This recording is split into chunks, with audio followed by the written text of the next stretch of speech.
Shalom everybody, it's me, Stall23, back with another video.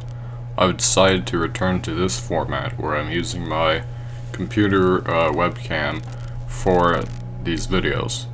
I know I set up this little thing on the side of my wall that you've seen in the last 5 episodes of this series. I don't know if I'll use this at all today. I think if you've watched the other videos, you've memorized the general layout of it.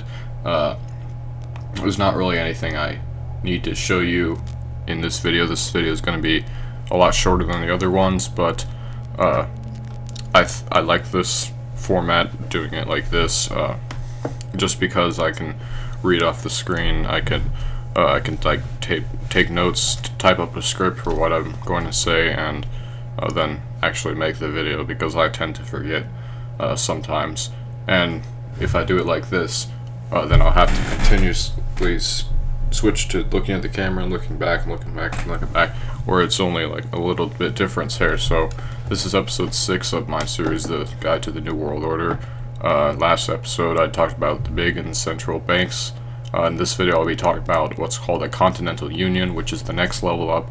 It's a union of different countries that make up an entire continent or a large region. And the three main unions are the European Union, the African Union, and the Union of South American Nations, but the Organization of American States, Association of Southeast Asian Nations, and the Arab League may also fall into this category. The purpose of this video is to explain the regional empires or unions rather than the global organizations under the control of the United Nations, such as the World Health Organization, the IMF, the World Bank, and I'm just going to do the regional places today in this episode. These groups are responsible for taking control of the policy and economics of entire continents to ultimately unite them with other regional unions for the New World Order. Proposals have also been made to create a North American Union to unite Canada, the US, and Mexico, and that plan may or may not succeed, depending on if Donald Trump stays in power or if he falls under the control of the globalists, because as you've probably seen already, many of Donald Trump's policies and ideas are against the ideas of the New World Order globalists. And the majority of this video is going to talk about the European Union, because that's probably the most famous and most powerful of these groups.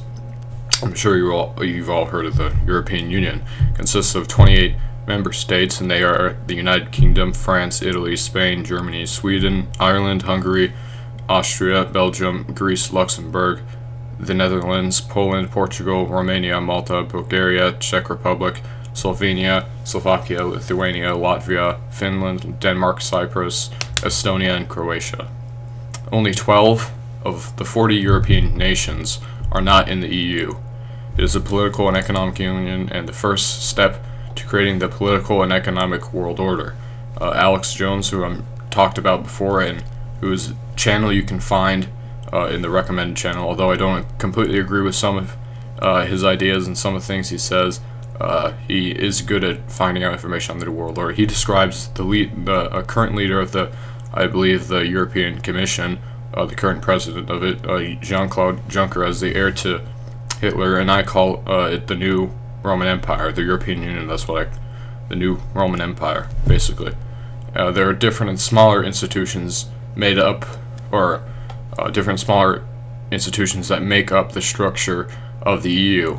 The first one is the European Council, which is the main political structure made up of leaders of each nation. So that includes many of the famous globalist leaders like the socialist François Hollande and the member of the Catholic-controlled CDU, Angela Merkel. The Party of European Socialists is the dominant party of the European Union and helps bring about the new socialist empire. The second institution of the European Union is the Council of the European Union, which sounds very similar to the European Council, but there is a difference. It's the legislative group, or one of the legislative groups of the European Union, run by the cabinet of the European leaders and currently headed by the state of Malta, the Catholic state of Malta. The European Parliament, the third group, works with the Council of the EU as another legislative group. There's also the European Commission, whose current leader is Jean-Claude Juncker, who I talked about with Alex Jones calling him the heir to Hitler. He's a member of another Catholic Socialist Party. This man has threatened to, he's threatened the UK for leaving the EU, and very recently, only a few days ago I think, stated that he would advocate for Ohio to secede from the US if Trump tried to support the UK during Brexit. There are 3 other institutions of the Union, but I'm going to skip the 2 courts and go on to the European Central Bank. I went into detail about the evil practices of privately owned central banks and international bankers in the last episode, episode 5, and you can check that video out either in the description or just go on the playlist that for the Guide to the New World Order series. But that was focusing mostly on banking corporations and national banks, national central banks. The European Central Bank is the most powerful central bank in the world and is responsible for the euro currency, which is used by 19 of the 28 member states. Essentially, this is the predecessor to the one world currency, or regional currency, that will be used by the New World Order. And the current head of the bank is Mario Draghi, who is a member of the Group of 30 founded by the Rockefeller Foundation, a former governor of the Italian Central Bank, and a former worker at the big bank Goldman Sachs. His predecessor was Jean-Claude Trichet, who was a member of the Bilderberg Group and the Trilateral Commission. The ECB, or the European Central Bank's goal is to destroy national economies for a union economy, one which still requires the people to be their debt slaves. In theory, the European Union may sound like a good idea, but it's not. For the goal of its leaders and founders are to erase the borders, erase sovereignty, and to force different cultures to work together. They want to have one currency to dominate the economy and a military to dominate the world, along with other states in groups like NATO for the military, mostly to compete with Russia and anti-globalist nations. So the European Union is the main continental union that's the main problem in this. But there are also others, like the African Union, which was created in 2001 and consists of every African nation, with not a single one left out. Every single nation on the continent of Africa is in this group, the African Union, and it isn't much different from the European Union. It's not as powerful and not as successful, and the Central Bank and Monetary Fund of Africa is not fully in place yet. Neither is the Bank of South America, which is part of the Union of South American Nations. But the point is that nations are uniting and erasing borders, leading more and more to globalization and one world order.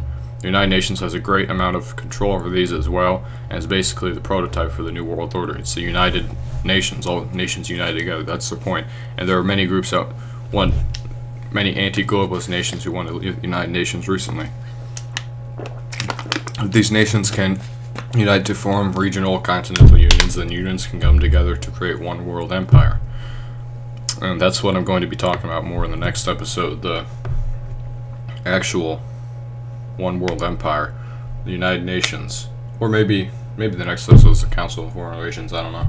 I'll decide. But it's either the Council on Foreign Relations or the United Nations, and it's different subgroups, which is basically the prototype for the New World Order. And that's all. I said this video was going to be a lot shorter than the other ones, and I was right. So, goodbye.